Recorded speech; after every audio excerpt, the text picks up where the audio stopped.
Hey everyone, welcome back. So, if you are someone that's been trying to draw portraits, but you're struggling to get a likeness and just to get the proportions correct, this video is going to be for you. And I'm going to explain the proportions in a way that's extremely simple so you'll be able to remember and always know how to do it in future drawings. So, I actually like to start with the facial features first as an anchor for everything else. Now, some people like to do it the opposite, where they do kind of like the Loomis method and they do the outer parts, but I find that it's actually a lot harder to get the likeness that way. So I'm going to explain it my way, and you can just, watch numerous videos and see what works best for you. So, whenever you're drawing the eyes, nose, and mouth, the main thing to remember with the eyes is that there's about an eye length in between the two eyes. And so that's important because a lot of times people either have the eyes too far apart or too close together. When you're drawing the facial features, I want you to pay really close attention to the shape of each feature and also kind of where they line up. So, for example, like the edge of the lips, I'm noticing where that's aligned with the nose. And I'm looking for those kinds of relationships, like the side of the nostril, where does it line up with the eye? Things like that are going to be very useful to you when you're drawing portraits. Once you have the eyes, nose, and mouth sketched in the way you want, the thing to remember now is that there's a third, a third, a third. So the hairline to the eyebrows is a third. And then from there, the eyebrows to the bottom of the nose is a third. And then from there, the bottom of the nose to the chin is a third. So once you have those measurements, it's actually very easy to kind of plot out where everything is. It is almost always pretty accurate to have to use this method. You have to still kind of make sure, like everyone's face can be a little bit different. And so use this as a guideline, but this is a really good one and it's so easy to remember. Now, the other thing to notice is how specific the eyes are, right? So these are just sort of like some really cartoony almond eyes. Look at that compared to the actual eye. It's totally different. So I want you always to really make sure that you're observing the shape of the eye that you're drawing and not generalize, right? Don't just think, oh, well, the eye is an almond. It always has to be an almond. No, when you are drawing a portrait, you have to be really, really paying attention to the exact shapes of the person that you're drawing. And same for all the features, right? The nose, the lips. And whenever I'm drawing, I think it's useful to see me do this at the speed that I'm doing it, because what I'm doing is I plot out the facial features and then I spend a lot of time just kind of making sure that it's correct and going back and sort of testing it out. Like I'll think, okay, yeah, this is in the right spot. And then I'll look at it and be, oh, wait, it's a little bit off and I have to fix it, or I have to fix an angle. Things like that is going to be the refining that's very important to do when you're drawing a portrait. Now, this section I'm going to speed up a bit, but remember in YouTube, you can slow it down if you like. So I'm going to show you everything that I do to crosshatch this portrait. Now remember, when you're crosshatching, your goal is to make it look more 3D. And that's a little bit challenging because I'm using a photograph. So I've talked about before that when you're using a photograph, you're going from 2D to 2D. So there is a limitation there, but you can do a number of different things to make it look more three-dimensional. Now, the most important thing that you're going to be doing when you're doing crosshatching of a portrait like this is to get a lot of contrast.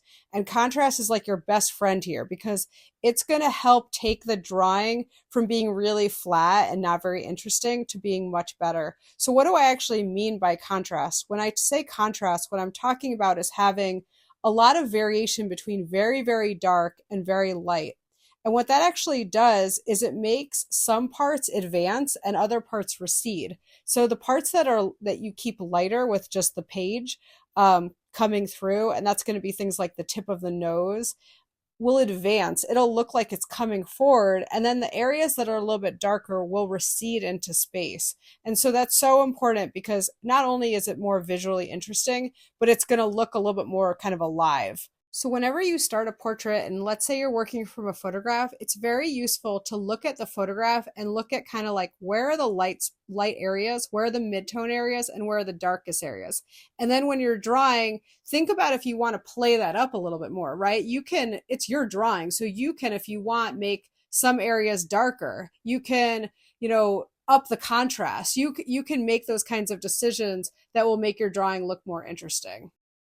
The second thing that's extremely important is remembering direction of line. And as you know, if you've watched a lot of my videos, I talk in pretty much every video about the importance of direction of line when you're cross hatching. And when I was in college, I had an incredible teacher, and what she talked about was that drawing is really all about mark making. And when you're doing mark making, you want to think about your mark and how your lines are going to make the drawing most interesting.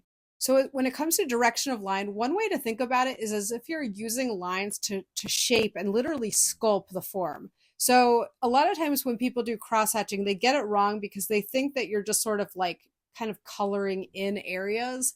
And that's not what you're doing. What you're doing is using your lines to shape the form. And so you want to think about the direction of line. And if you're sort of like, what do you mean by that? I want you to go and look at some of my cross contour videos because that breaks down this concept. And I will link the playlist of for cross contour in the description for you. And just in general, if you want to dive deeper into some of these pen and ink concepts, I'll also link a course that I just opened, and it goes into all the fundamental ideas of drawing with pen. So just always keep in mind that when you're doing portraits, that's very advanced. That's probably as hard as it gets as far as any kind of subject matter. So I always recommend to people to start with more simple objects, simple things, right? That give you a little bit more leeway in terms of your drawing. But I understand that portraits are just, everyone wants to draw portraits. I totally get that. But check out the course that I have because it gives you all the fundamental basics that will help so much when you actually are drawing portraits because you'll be able to apply the concepts to your portraits, having a better understanding of all the basics and the fundamentals. Now, the next thing that I'm thinking about is edges, right? So when I have a drawing with pen and ink, I don't have really hard edges. That's another thing that will flatten out your drawing. And so when you're I'm using a 005 micron pen. The nice thing about that is that it really lets you build up the form kind of slowly. And, so it's not to say that you never want kind of crisper edges, but you just don't want it so hard, like hard edged all the time that it flattens things out. And you'll notice that if you use a 005 versus like a 08 pen, it's just going to be vastly different. So just decide, the type of pen that you want to use. And, I always recommend to people try different pens and see the effects that you get with those different pens. And if you're new, please subscribe and I'll see you next time.